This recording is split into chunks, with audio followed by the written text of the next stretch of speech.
Existe nos veículos de motor a explosão o chamado sistema de arrefecimento ou refrigeração, que é responsável por controlar a temperatura no motor, impedindo assim o superaquecimento do mesmo.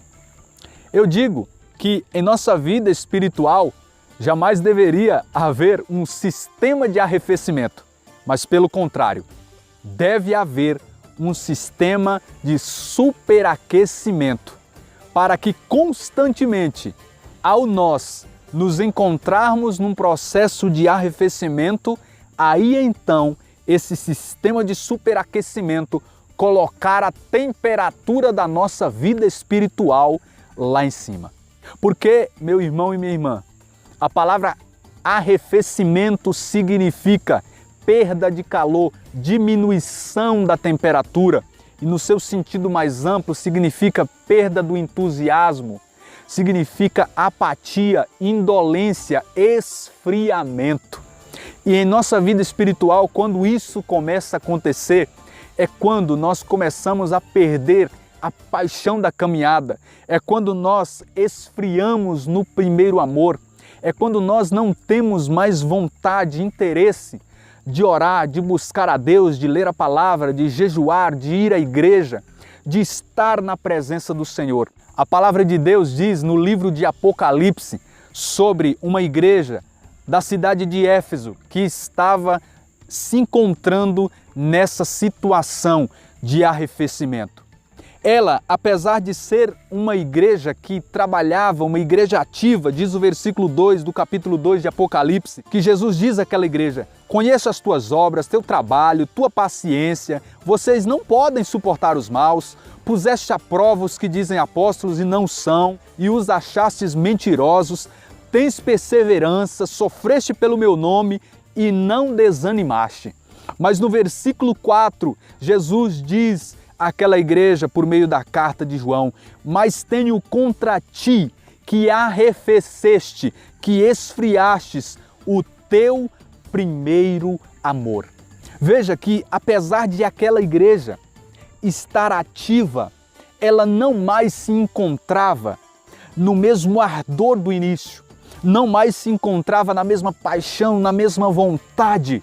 Ela estava ativa, mas ela não estava com sua vida espiritual na temperatura no máximo.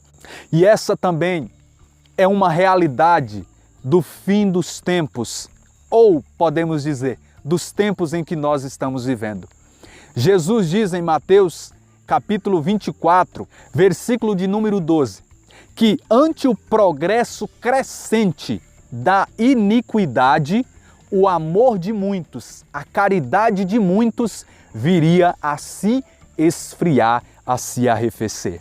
Sim, quando o fervor na nossa vida espiritual está lá no alto, a nossa tendência de arrefecer, de se embrenhar no pecado, ela está lá embaixo.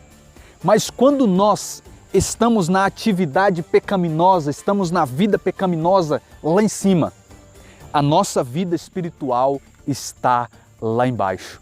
Eu me lembrava quando refletia nesse tema sobre uma pequena historinha que eu ouvi ou li certa vez que dizia que nós temos dois cães dentro de nós, um do bem, o outro do mal.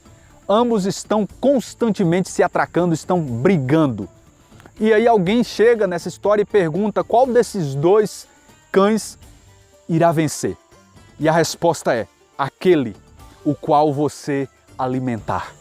Existe em nosso ser a vontade de Deus dentro do nosso coração. Como Paulo disse na carta aos Romanos: no íntimo do meu ser eu me deleito na lei de Deus. Mas foi o mesmo Paulo também que disse que ele não fazia aquilo que ele queria, mas fazia exatamente aquilo que ele não queria.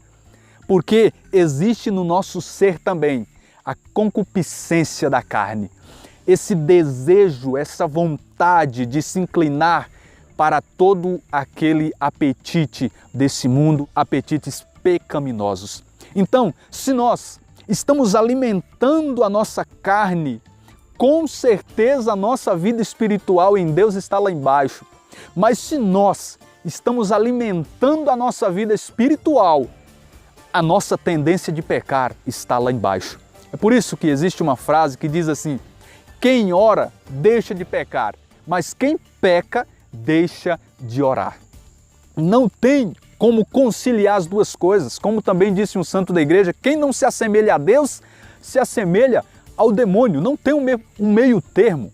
Eu me lembro também de Gálatas, capítulo de número 5, versículo 16, onde Paulo escreve assim: deixai-vos conduzir pelo Espírito Santo, e não mais vocês farão os apetites da carne. Ao inverter esse versículo, eu costumo dizer, nós também iremos observar que, se nós alimentamos os apetites da carne, nós não seremos conduzidos pelo Espírito Santo. Então, para que a nossa vida espiritual esteja no máximo, na alta temperatura, nós precisamos alimentá-la, investirmos nela em oração, em comunhão com Deus, ouvindo músicas que glorifiquem a Deus, assistindo o que glorifica a Deus, buscando tudo aquilo que nos eleva ao céu. E nós devemos entender que o esfriamento espiritual, o arrefecimento espiritual, ele é o princípio de uma morte espiritual inteira. Nós vamos diminuindo a nossa vontade de seguir ao Senhor, nós vamos diminuindo a nossa vontade de ler a palavra, enfim, de tudo aquilo que diz respeito ao reino de Deus. E quando nós menos percebermos, nós estaremos mortos espiritualmente falando. Então há tempo para mim, há tempo para você de voltar a ter uma vida fervorosa em Deus. Paulo escreve assim em Romanos capítulo 12, versículo 11: não relaxeis o vosso zelo, sede fervorosos, servi ao Senhor. Então, que nós não possamos estar nessa condição de arrefecimento, ou se estivermos, que procuremos um superaquecimento na nossa vida espiritual, para que em Deus nós estejamos sempre em alta. Que Deus abençoe sua vida. Até o próximo tema, em nome de Jesus.